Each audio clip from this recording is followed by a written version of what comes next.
গ্রহণ করতে পারে। এই কারণে দলীয় ব্যক্তিকে নির্বাচনকে কন্ট্রোল করার স্বার্থেই নির্বাচন কমিশনে তারা বসিয়েছে।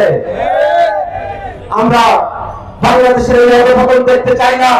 আমরা বাংলাদেশ রাষ্ট্রটাকে নতুন করে করতে চাই, এমন একটা বাংলাদেশ আমরা করতে চাই যেই বাংলাদেশে গণতন্ত্র থাকবে, সুবিচার থাকবে, যেই বাংলাদেশে নাগরিক অধিকার থাকবে, হিন্দু মুসলমান বৌদ্ধ খ্রিস্টান সকলকে সাথে নিয়ে নতুন এক বাংলাদেশের যে প্রত্যাশা, সেই প্রত্যাশার সাথে নাগরিকের যত অসুবিধা আছে, নাগরিক বিভিন্ন অফিসগুলোতে গিয়ে যে হয়রানির মধ্যে করে সেগুলোকে দূরীকরণ করে নাগরিক সেবা বৃদ্ধি করে বাংলাদেশকে একটা নাগরিক বান্ধব দেশ হিসেবে গড়ে তোলার জন্য সে লড়াইয়ের অংশ হিসেবে সামনে স্থানীয় সরকার নির্বাচনে জাতীয় নাগরিক পার্টি অংশগ্রহণ করবে।